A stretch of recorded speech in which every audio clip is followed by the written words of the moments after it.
Graça e paz a todos. Prazer voltar aqui, estar com vocês. Depois de muito tempo. Me chamo Edinho, ou Edson, ou me chamo Edson, mas sou conhecido como Edinho. Sou missionário, sou pastor há mais ou menos 30 anos. Por isso que eu sou novinho assim.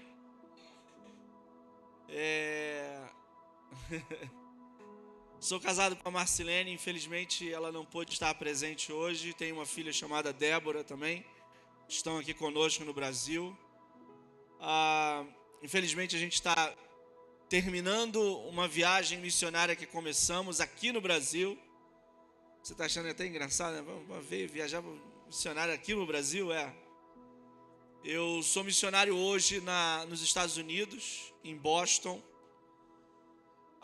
Na cidade de Boston, no nordeste dos Estados Unidos.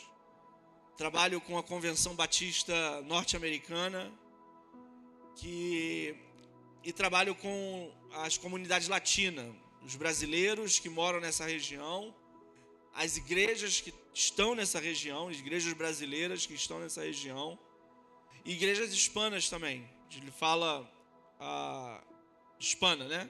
Ou espanhol. Então, fui enviado para lá há um ano e meio atrás.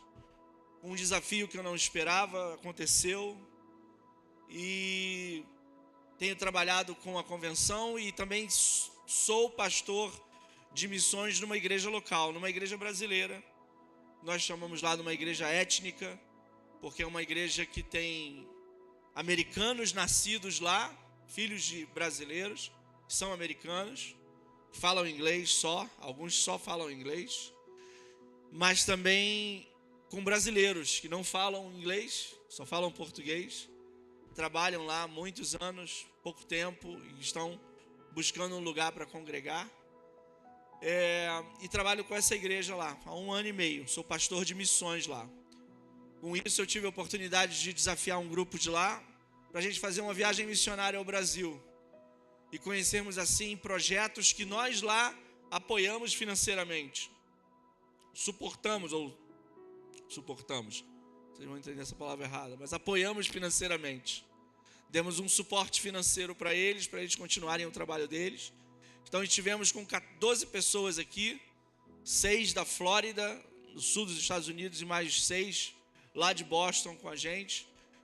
5 brasileiros e uma africana, uma menina de Gana, da África, também esteve com a gente, que mora lá, já tem cidadania americana, mas queria conhecer o Brasil, primeira vez dela numa viagem internacional. Estivemos trabalhando com esses projetos nesses 14 dias, e depois eu tirei um tempinho para relaxar, que não foi nada de relaxar, foi para ficar mesmo, ver a família, ver minha mãe, meus irmãos, minhas cunhadas também.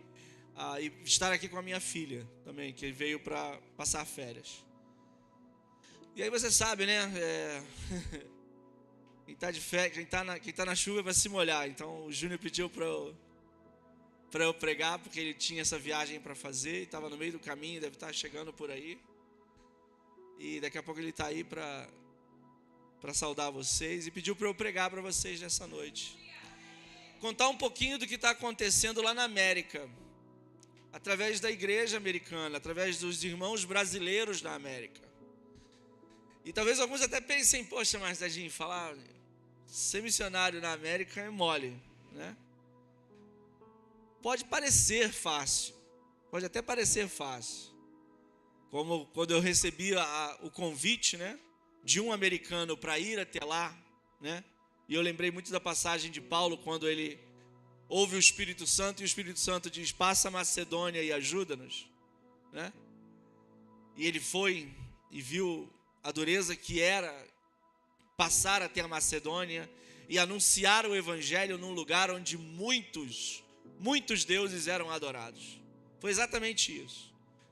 E foi mais ou menos isso que a gente viveu quando a gente chegou lá. Para quem não sabe, a América, mesmo tendo sido o berço do cristianismo, mesmo tendo sido o berço dos grandes avivamentos, mesmo tendo sido a plataforma de onde missionários foram pelo mundo todo, inclusive para o Brasil. De lá saíram missionários para o mundo todo. Para vocês terem uma ideia, eu moro na casa onde um missionário americano começou o movimento missionário entre os batistas, onde não tinha nada. Ele veio numa viagem para Burma, no sudoeste asiático, e na viagem ele passou ao Brasil, conheceu a Bahia, o Salvador, e viu tudo que tinha aqui, falou assim: gente, a gente precisa enviar missionários para esse lugar chamado Brasil. Hoje eu moro na casa que ele morou. Hoje eu moro, para mim significa muito, porque um dia ele esteve no Brasil em 1700 e alguma coisa, e desafiou a igreja americana a fazer: precisamos enviar missionários americanos para o Brasil. Há 1 ano e meio atrás, um americano estava falando para mim, sentado numa mesa no café: nós precisamos de missionários brasileiros na América. A América precisa ser reevangelizada, gente. A situação secular, o secularismo, está em todo lugar na América, inclusive em algumas igrejas, com a adoção de tudo que hoje o movimento secular tem trazido para o mundo, sobre ideologia de gênero, sobre, enfim, qualquer outra ideologia maluca aí, sobre a falta de Deus, a inexistência de Deus. Está tudo espalhado por lá. Igrejas se fechando. Várias igrejas grandes, super equipadas, com caixa na tesouraria cheio de dinheiro, e pastores entregando as chaves assim, ó: faça o que você quiser com essa igreja. A gente tem 6 pessoas que se reúnem aqui, mas não adianta para nada. E eu e mais uma equipe temos trabalhado com isso. Eu queria mostrar um pouquinho num vídeo sobre qual é a realidade da região onde nós trabalhamos hoje. A região da Nova Inglaterra, que é onde nós estamos sediados, moramos, e onde nós estabelecemos ministério lá. É um vídeo que conta um pouquinho sobre a... Tá na ponta?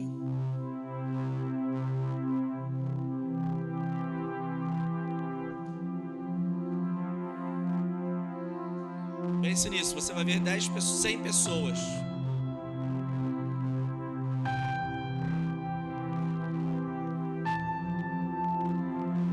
Milhões de pessoas na Nova Inglaterra, onde nós moramos.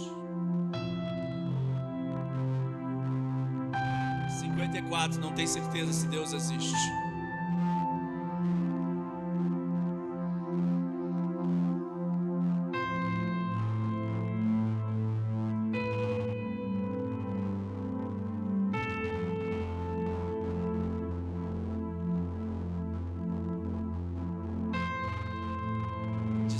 Só.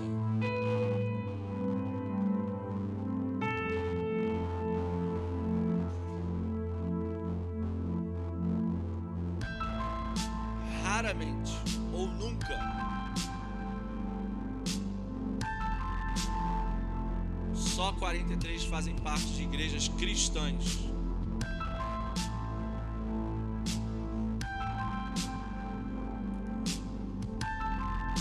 São ateístas, 6 agnósticos,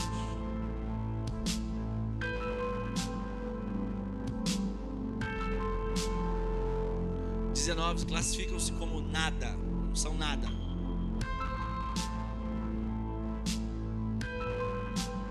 Só 6 consideram a religião como algo importante. A religião, qualquer religião. Apenas 4 fazem parte de uma igreja evangélica. Olha essa porcentagem.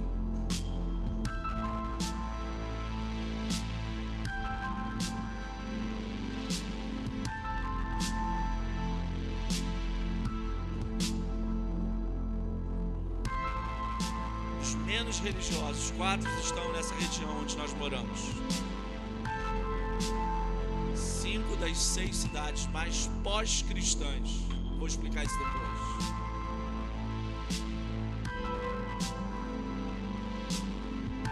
Será?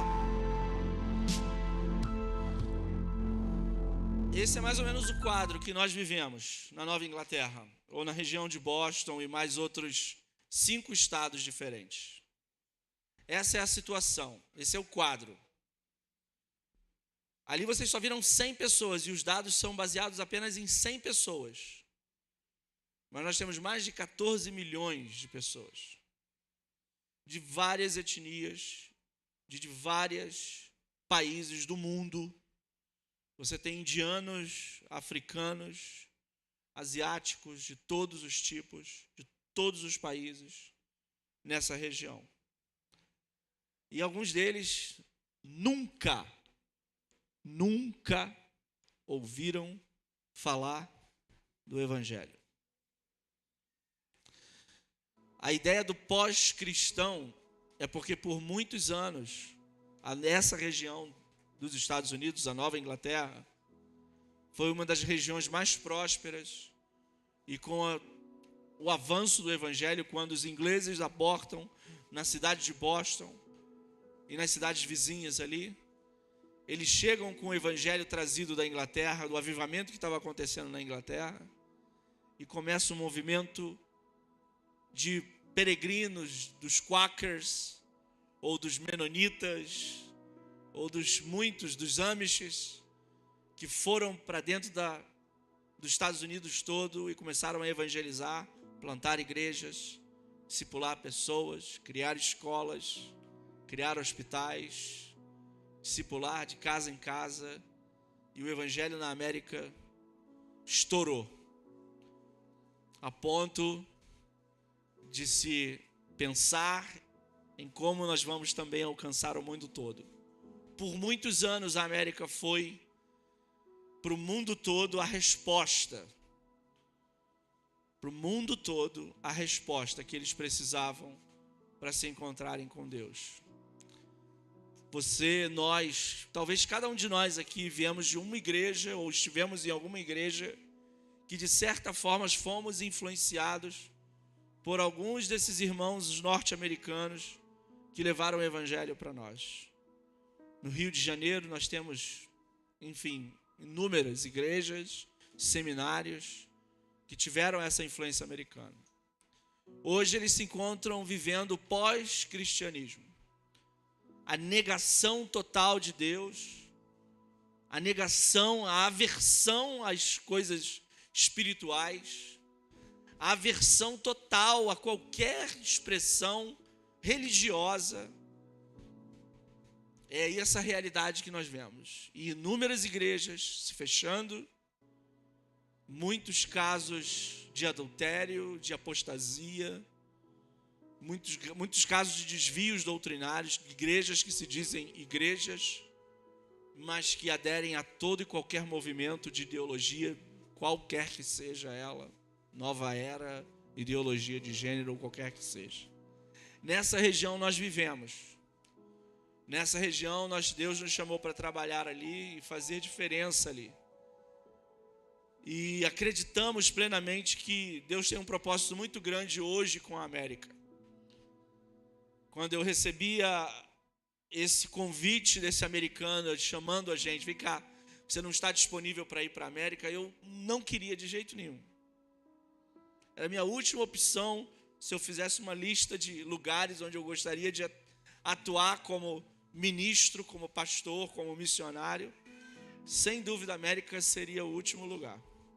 Não é porque eu tenho ódio da América, não tenho nenhuma aversão, ódio da América, não. Muito pelo contrário.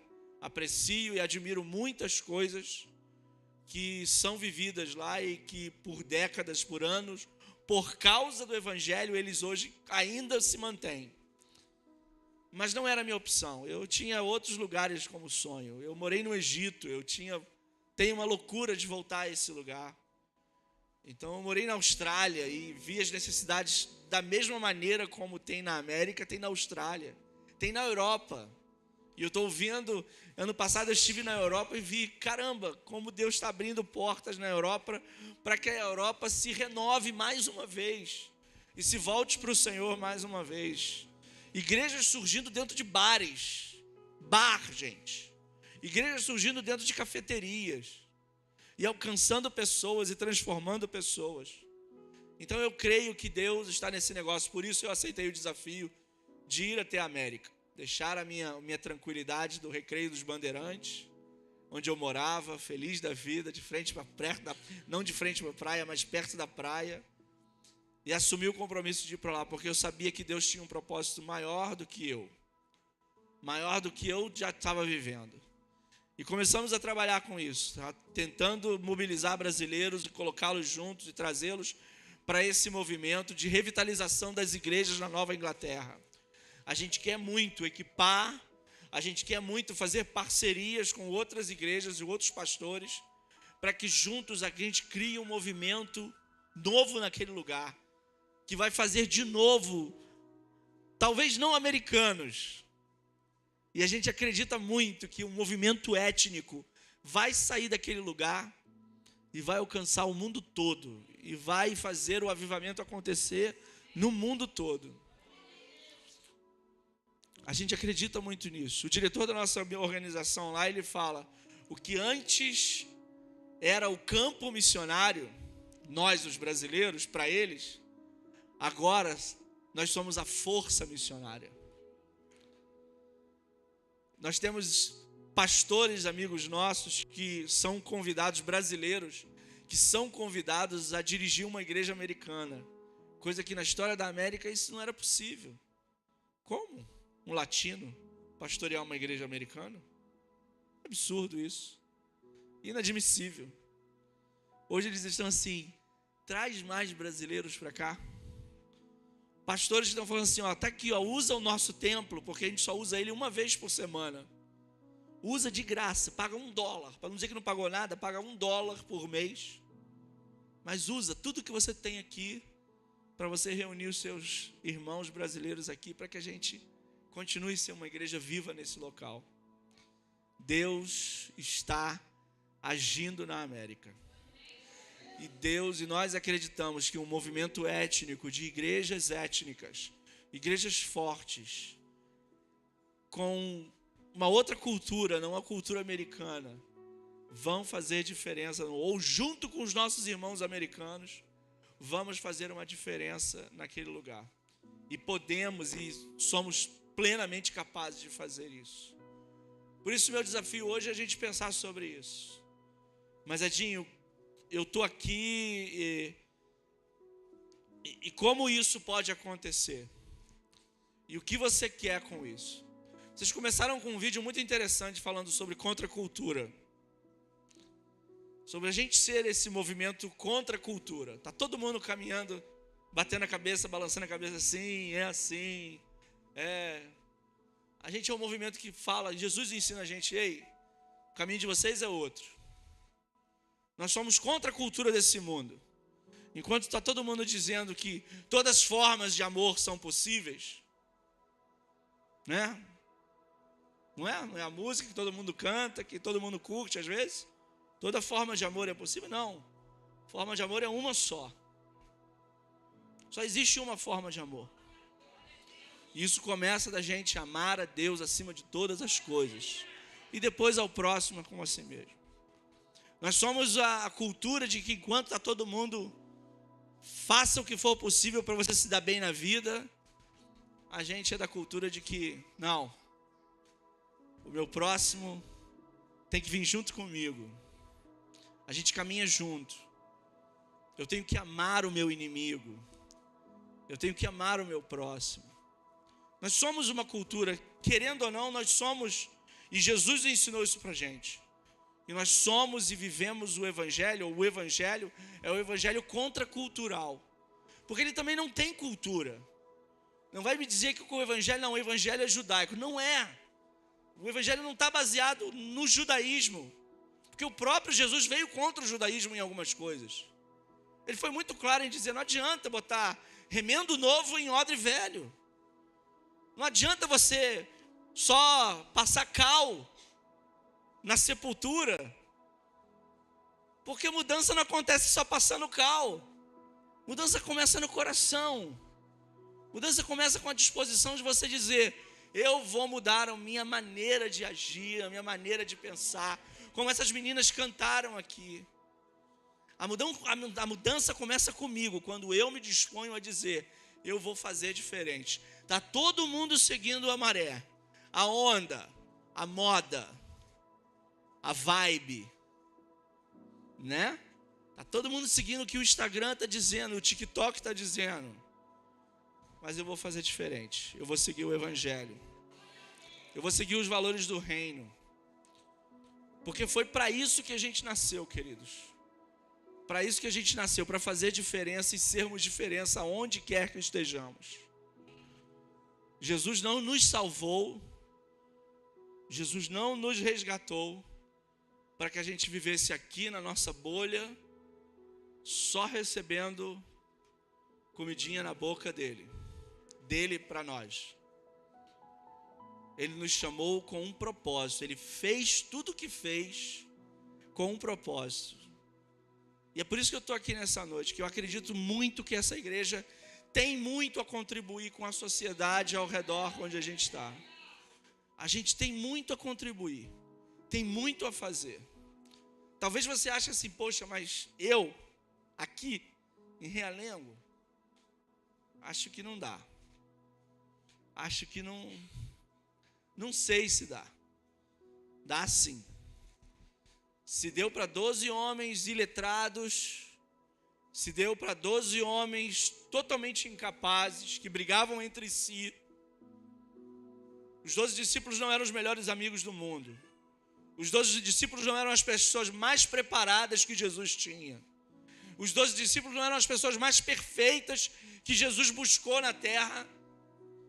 E foi através desses 12 homens que Jesus falou: agora vocês podem ir pelo mundo todo e pregar o evangelho a todo mundo. E a discipular toda criatura até que eu venha. E talvez alguns de nós ainda pensem assim: pô, mas até quando Jesus vai vir? Como hoje a gente cantou, né? Maranata, ora vem, Senhor Jesus. Hosana, vem, Jesus. Eu só tenho uma coisa para te dizer: ele só pode vir depois que os 8.000 povos que ainda não ouviram nenhum versículo, nenhuma página da Bíblia traduzida para a língua deles, que nunca tiveram a oportunidade de ouvir falar sobre Jesus. 8.000 povos. 8.000 grupos diferentes de pessoas com a mesma língua, com a mesma cultura.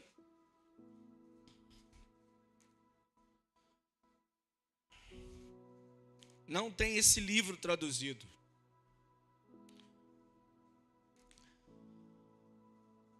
Não tem João 3,16 traduzido. Não sabem o que é Jesus. Se você for perguntar para eles, talvez alguns deles vão dizer assim: mas vem cá, é de comer? Esse Jesus aí é de beber, passar no corpo, é roupa? O que é isso? Não sabem, não conhecem, desconhecem. E Jesus disse que ele voltaria, que ele vai voltar, mas só depois que todos ouvirem falar do que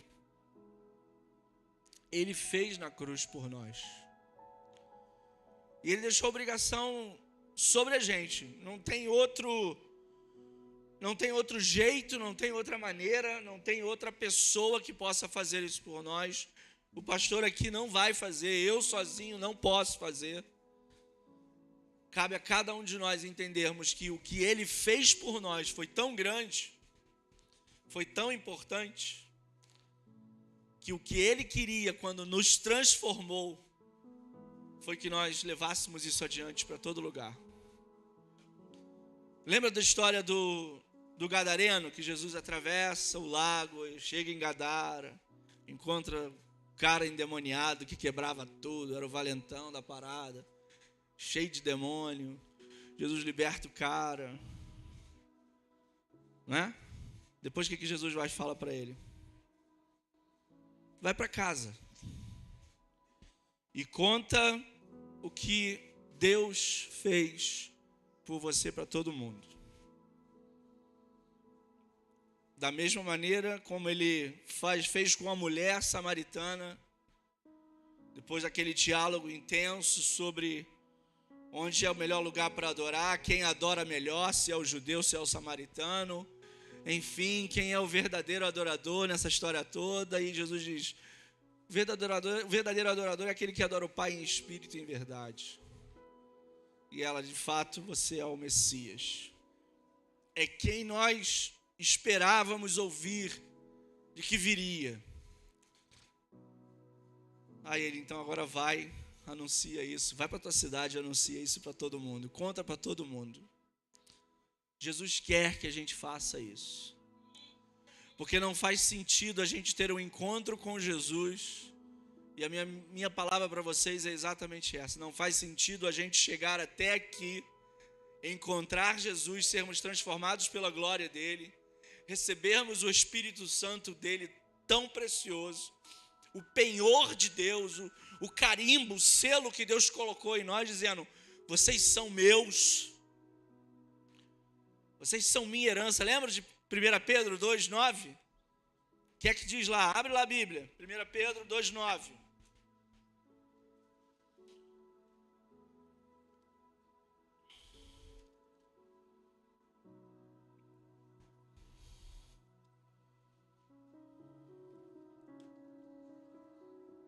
O que é que a Bíblia diz lá no versículo 9? Mas vocês são o quê? Raça eleita ou raça escolhida. São o que mais? Sacerdócio real ou sacerdotes do rei. Que mais? Nação completamente dedicada a Deus. Vocês são preciosos. É como um objeto precioso que Deus falou assim: vocês são meus, minha herança particular. Vocês são o quê? Povo que pertence a Ele. Para quê?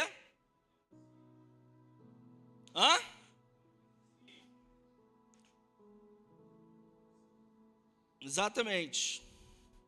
Vocês foram escolhidos para anunciar os atos poderosos de Deus, que os chamou da escuridão para a sua maravilhosa luz. Antes, vocês não eram povo de Deus, mas agora são o seu povo. Antes, vocês não conheciam a misericórdia de Deus, mas agora já receberam a sua misericórdia. Fomos alcançados por Ele, somos herança, somos esse objeto de pertencimento único, exclusivo de Deus. Somos, mas não somos bibelô. Deus não nos tem para colocar na prateleira, ficar lá assim: que bonitinho, né, que eu tenho, que gracinha, comprei com meu sangue, gostosinho, né, olha que bonitinho, trouxe lá da Disney ele, estava lá perdido e eu trouxe ele, resgatei, está aqui, meu bibelô, ninguém mexe, ninguém balança, porque senão ele quebra, né? Não foi para isso que ele nos fez isso. Ele é muito claro: eu chamei, eu cuidei, eu preparei, eu formei vocês para um propósito de vida. Se você acha que o seu propósito de vida é só vir à igreja, querido, você está quase lá. Aqui a gente é só agraciado com a presença, com a graça, com a bondade dele. Porque talvez a primeira atitude que a gente tem que ter ao descer essas escadas seja talvez a mesma que os discípulos tiveram quando viram a transfiguração, ficaram abismados com tudo o que viram, e Jesus falou para eles: aqui não é o lugar de vocês. Aqui é o lugar para a gente adorar Jesus, olhar para Ele unicamente, e buscar a face dEle unicamente. Mas lá embaixo tem gente precisando ser liberta. Lá embaixo tem gente precisando conhecer a glória que vocês viram aqui. Hoje estamos aqui, hoje fomos sarados, hoje fomos restaurados por graça e bondade de Deus. Você não é bom em nada, se não for a graça e a bondade. Não há nada de bom em você, não há nada de bom em mim. Eu fui para lá porque não sou bom, não. Eu fui para lá não é porque eu tenho um talento específico que sei falar bem inglês, nem falo tão bem inglês. Essa é a minha pergunta todo dia quando eu me dou de frente com esse desafio de viver na América, de revitalizar igrejas, de levar a mensagem ou de salvação para alguém, ou de restauração para uma igreja, para um grupo de irmãos que querem fazer missões, é pensar: Deus, eu não sou capaz, mas você me torna capaz. A sua graça me faz ser capacitado para fazer o que eu faço. Foi por isso que eu me tornei sacerdócio real, nação santa, povo de propriedade exclusiva de Deus, para anunciar isso para as pessoas. E cada um de nós podemos fazer isso. Sabe como eu tenho aprendido a fazer isso? No restaurante. A gente tem que almoçar, né? E às vezes a gente sai para almoçar com amigos, com pastores. Mas a gente nunca sabe quem vai atender a gente, né? A não ser que você vai num lugar, todas as vezes seja a mesma pessoa que te atende. Ainda assim é uma boa oportunidade para você. Eu vou lá, escolho meu cardápio, sim, boa tarde, bom dia, boa noite. O que você vai comer? Não, deixa eu dar uma olhada aqui, traz uma água e tal, blá. A pessoa traz para mim a comida como eu havia pedido. Eu pergunto o nome dela. Qual é o seu nome, por favor?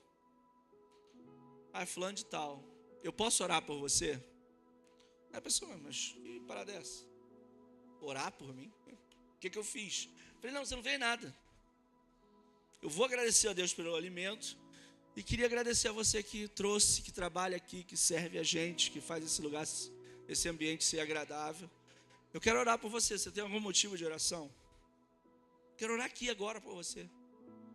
Se você quiser ficar presente, fica. Se não quiser, pode ir embora também, não tem problema. Mas eu quero saber o seu nome e o motivo de oração.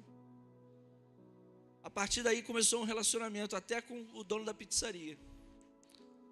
E agora toda vez que eu vou lá pedir uma pizza, eu ordeno uma pizza para ele, prepara uma pizza aí, estou indo buscar. Ele para e fala, e aí pastor, tudo bom? Tudo bem, graças a Deus. Deus abençoe, pastor, ora por mim, ora pelo meu negócio. Eu falo, estou orando, aparece lá na igreja. Aparece lá para você ouvir de Jesus. Aparece um dia para a gente bater um papo. Estou trabalhando muito.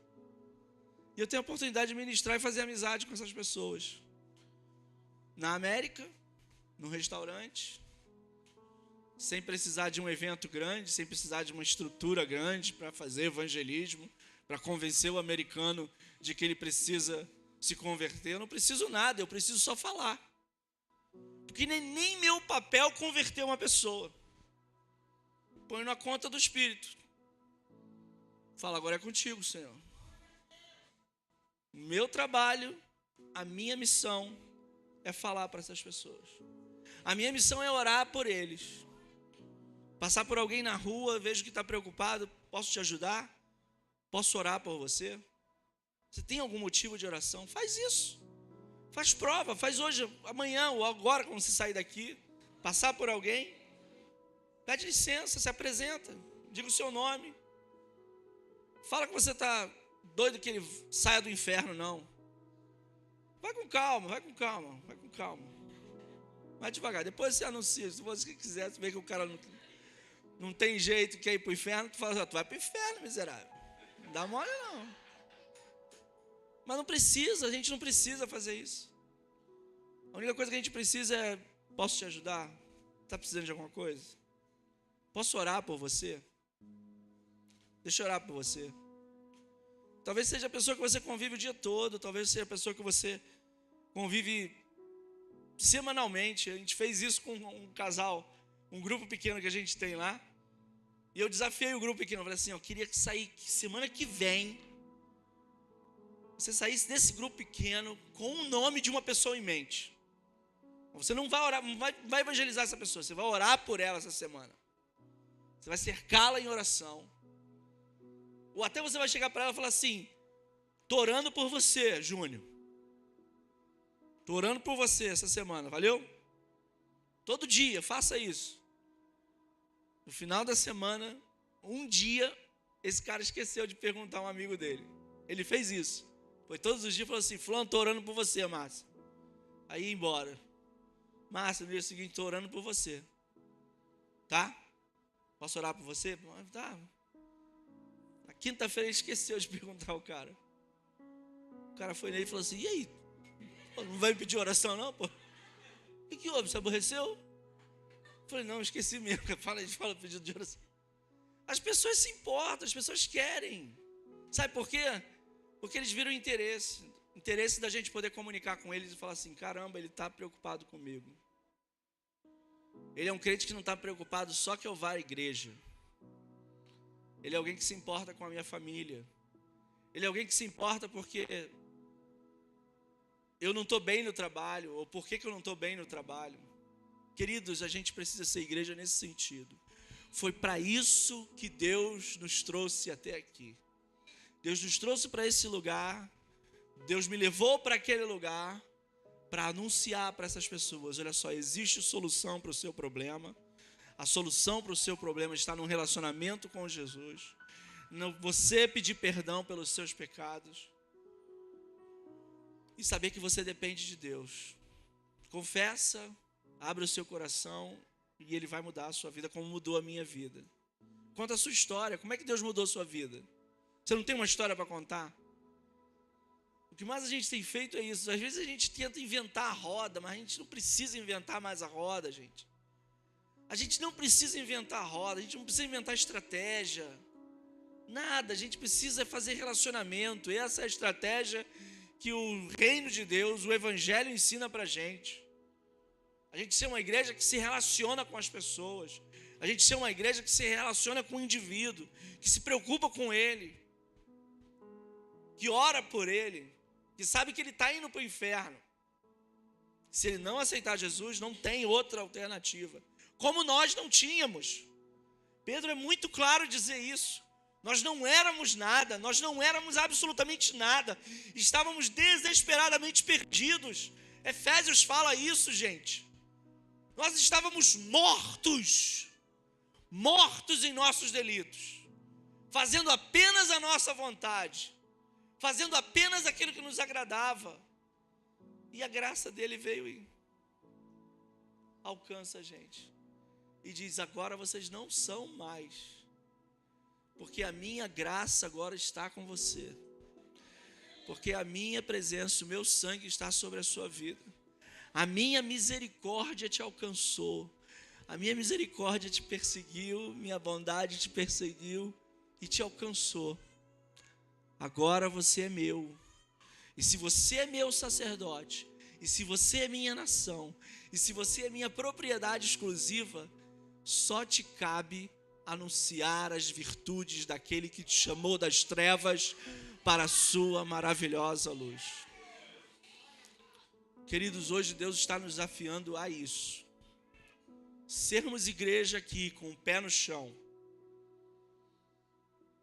Sermos igrejas aqui na terra para fazermos diferença onde estivermos.